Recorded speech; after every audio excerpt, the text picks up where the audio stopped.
अपनी दूसरी वीडियो, पहली वीडियो मैंने आपको टॉपिक 1 करके डाली है रिप्रोडक्टिव हेल्थ में। आज हम लोग दूसरी वीडियो में देखेंगे कि रिप्रोडक्टिव हेल्थ को अचीव करने के लिए जो परमानेंट मेथड होते हैं उसमें हम लोग कौन कौन से तरीके का इस्तेमाल करेंगे और कैसे हम परमानेंट मेथड के जरिए रिप्रोडक्टिव हेल्थ को गेन करते हुए बर्थ कंट्रोल को अचीव करेंगे। यानी कि अपना जो हम लोगों का जो बर्थ कंट्रोल है, जो बच्चों की संख्या है, उसे हम लोग कंट्रोल कर सकते हैं permanently by the permanent method. Sterilization provides a permanent and sure birth control. It means अगर किसी व्यक्ति को या किसी महिला को परमानेंटली अगर स्टेराइल कर दिया जाए, तब आप जो परमानेंट बर्थ कंट्रोल को अचीव करना चाहते हैं उसे आप हासिल कर सकते हो। It is called vasectomy in man and tubectomy in women. अगर ये स्टेरिलाइजेशन अगर मर्दों में किया जाए तो वो वैसेक्टोमी कहलाता है, जहां पे हम लोग उस मेल के टेस्टिस को या तो रिमूव कर देते हैं या फिर वास डिफरेंशिया जो उसकी नसें होती है उसे हम लोग ब्लॉक कर देंगे। और इस तरीके से अगर हमने मर्दों को यानी कि मेल को अगर स्टेराइल कर रहे हैं तो उस प्रोसेस को कहा जाएगा वैसेक्टोमी। वहीं पे अगर हम लोग फीमेल को परमानेंटली स्टेराइल कर रहे हैं तो वो कहलाएगा ट्यूबेक्टोमी। तो वैसेक्टोमी और ट्यूबेक्टोमी के जरिए हम परमानेंटली किसी भी स्त्री या पुरुष को उसके अनुसार लाइफ टाइम के लिए स्टेराइल कर सकते हैं और भविष्य में वो किसी भी बच्चे को जन्म नहीं देगी।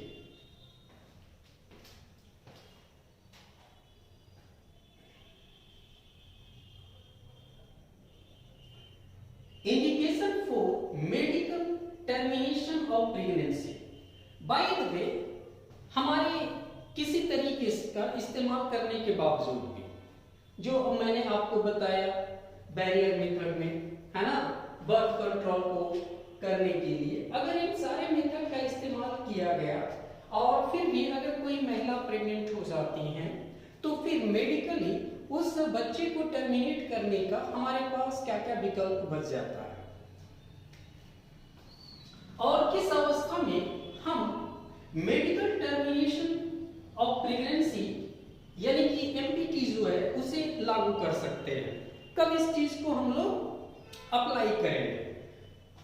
पहला है failure of contraceptions possible hazards on physical mental health of the mother.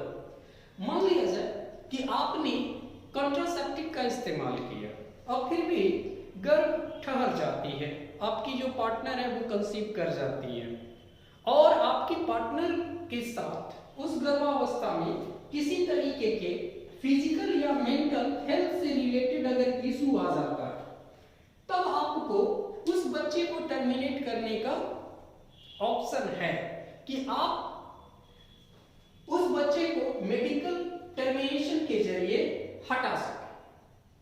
दूसरी, pregnancy caused by rape. By the way, अगर किसी स्त्री का रेप हो जाता है और ऐसे कंडीशन में उस बच्चे को रख पाना तो बड़ा मुश्किल है भी, क्योंकि ये केस ही कुछ ऐसा हो जाता है। तो ऐसे कंडीशन में अगर वो महिला प्रेग्नेंट हो जाती है तब उस प्रेगनेंसी को टर्मिनेट करने का अधिकार है और आप उसे कर सकते हो। तीसरी चीज है possible hazard to the health of growing foetus. अगर गर्भ में पलने वाला जो शिशु है उसके साथ कोई इस तरीके का कोई इशू आ जाए कि उसके स्वास्थ्य से संबंधित अगर कोई प्रॉब्लम आ जाती है तो उस समय भी आपके पास ये राइट होता है कि आप मेडिकल टर्मिनेशन का स्टेप उठा सकें। यानी कि आपको मेडिकल टर्मिनेशन प्रेगनेंसी तभी आप लगा सकते हैं जब आपने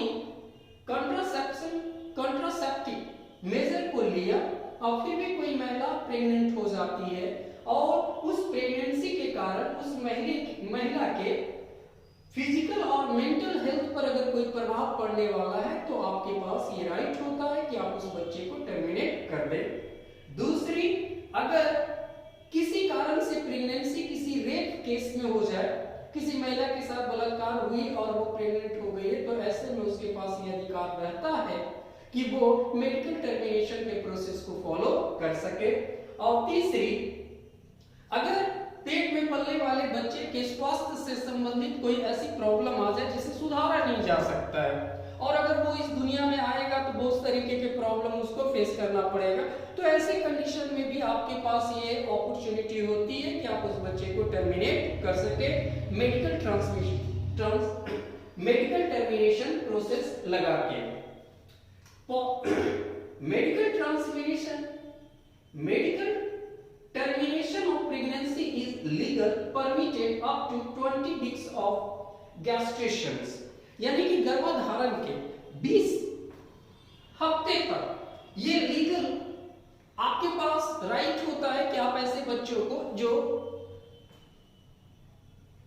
आप नहीं चाहते थे और आपकी जो पार्टनर वो कंसीव कर गई है, तो ऐसे कंडीशन में लीगली आप 20 हफ्ते तक अप्लाई कर सकते हैं मेडिकल टर्मिनेशन के लिए, उसे मिसकैरेज करवाने के लिए।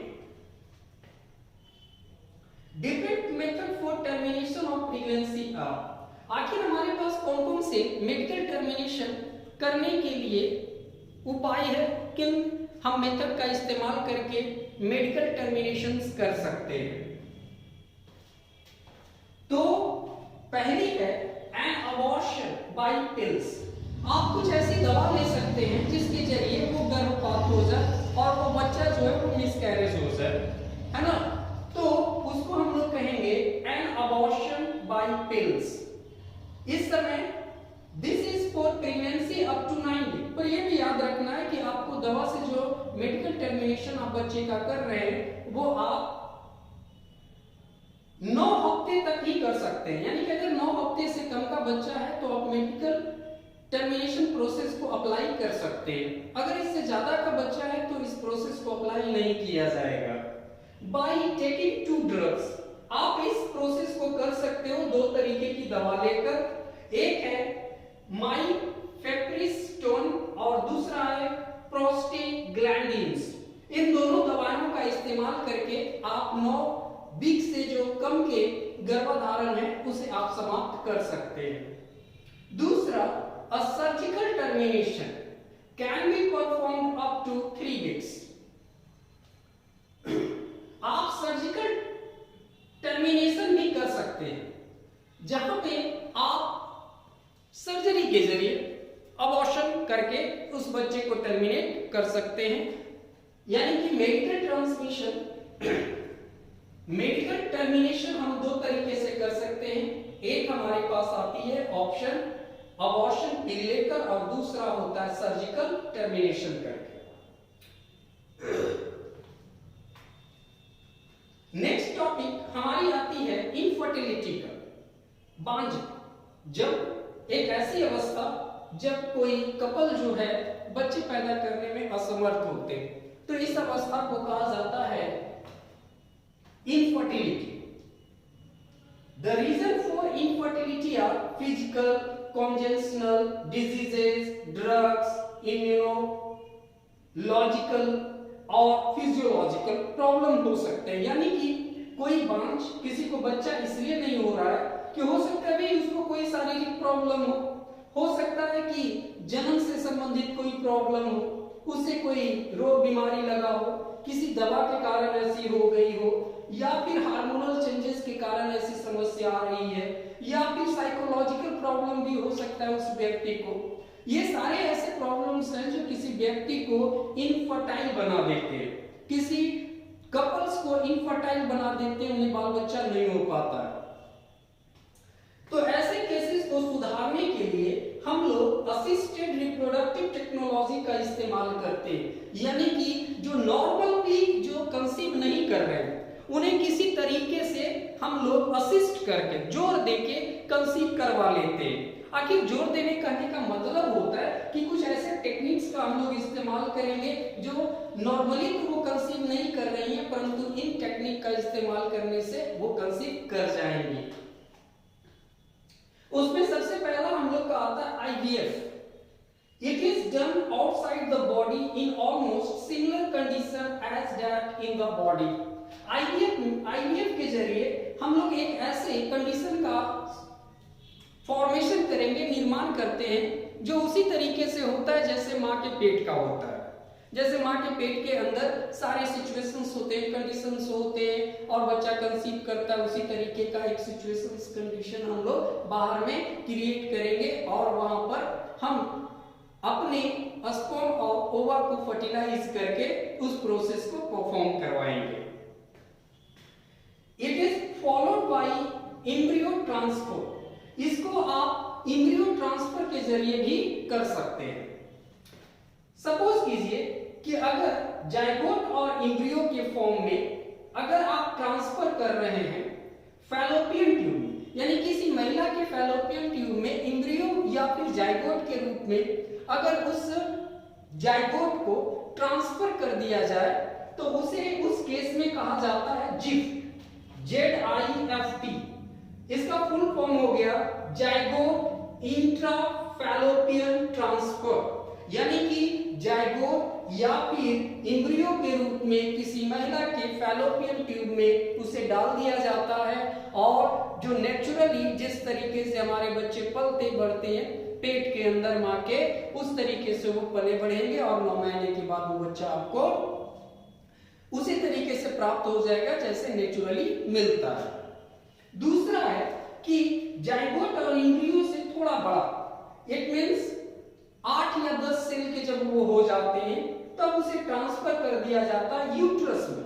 यानी कि अगर हम उस जाइगोट को जो 8 या 10 सेल का है अगर हम उसको यूट्रस में ट्रांसफर कर देंगे तब उस कंडीशन में वो आईवीएफ कहलाएगा IUT, intra uterine transfer. Intra uterine transfer करने का मतलब क्या हो गया भाई कि हमने उस जाइगोट को 8 या 10 सेल का था और उस समय मैंने उसे ट्रांसफर कर दिया किसी महिला के यूट्रस में डायरेक्टली और वहां पर जाके वो उसी तरीके से पलेगा जैसे पेट में बच्चा पलता है।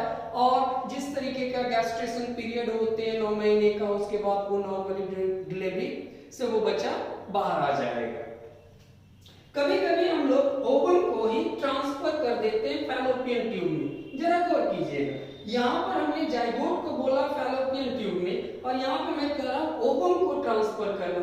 एक्चुअली में ये कंडीशन तब लगाई जाती है जब किसी महिला या पुरुष के अंदर है ना स्पर्म काउंट या फिर उनकी जो ओवा है ना वो पूरी तरीके से फर्टिलाइज नहीं होती, यानी कि महिला की जो ओवा है वो अच्छी नहीं है या फिर स्पर्म जो है मेल का उसमें उतनी पावर नहीं है। तो ऐसे केसेस में हम लोग क्या करते हैं कि बाहर का किसी डोनर का स्पर्म या ओवा ले लेते हैं और उस केसेस में हम लोग उसको मिक्स करके फर्टिलाइज करके जो ओवम तैयार करते हैं उस महिला के फैलोपियन ट्यूब में डाल देंगे।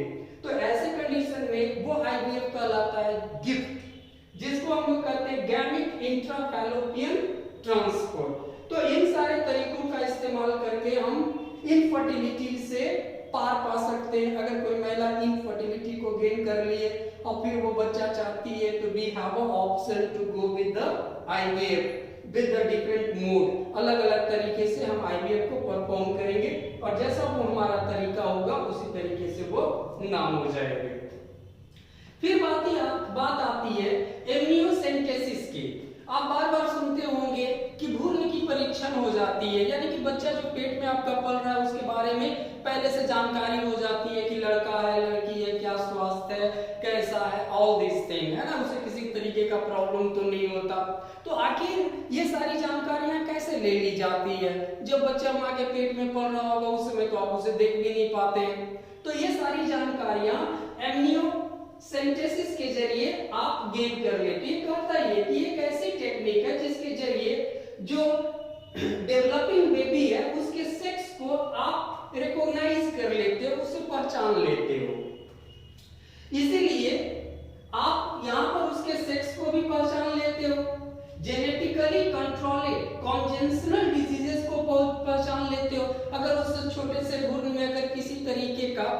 जेनेटिक कोई प्रॉब्लम है तो भी वहां पर आपको वो पता चल जाता है कि भाई पेट में पलने वाला जो छोटा सा फोएटिस है उसमें किस तरीके की समस्या है।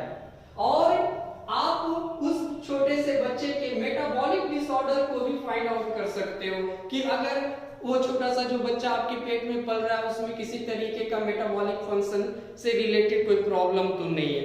यानी कि एमनियोसेंटेसिस आपको सेक्स पहचानने की क्षमता देती है। बच्चे में किसी तरीके का जेनेटिक अगर डिसऑर्डर है तो उसे आप पहचान सकते हो। और फाइनली अगर उसमें किसी प्रकार का मेटाबॉलिक डिजीजेस से रिलेटेड अगर कोई प्रॉब्लम है तो उसे भी आप फाइंड आउट कर लोगे। आखिर सबसे बड़ी बात आती है कि एमनियोसेंटेसिस इतनी अगर कारगर है तो आखिर इसे किया कैसे जाता होगा। तो सबसे पहले इस प्रोसेस को करने के लिए हम लोग क्या करते हैं कि location of the foetus is determined. आखिर मां के पेट में बच्चा कहां पर है इस चीज को पहले पता लगाया जाता है सोनोग्राफी के जरिए। यानी कि मां के पेट का पहले सोनोग्राफी होता है, उसके जरिए ये पता चल जाता है कि बच्चे का एग्जैक्ट लोकेशन मां के पेट में कहां पर है। उसके बाद जब ये लोकेशन पता चल जाती है तो a fine hollow needle is pass through the abdominal and uterine wall. उसके बाद एक खाली निडल वाली जो होती है, निडल जो होती है जो अंदर से खाली होती है, उसे मां के पेट से गुजारते हुए यूट्राइन के पर्दे को, है ना, यूट्राइन की जो दीवार होती है उसके पीछे तक ले जाया जाता है ताकि मां के पेट से यानी कि यूट्राइन के बॉल के अंदर से हल्का सा कुछ अमाउंट ऑफ एमनियोटिक फ्लूइड को निकाला जा सके।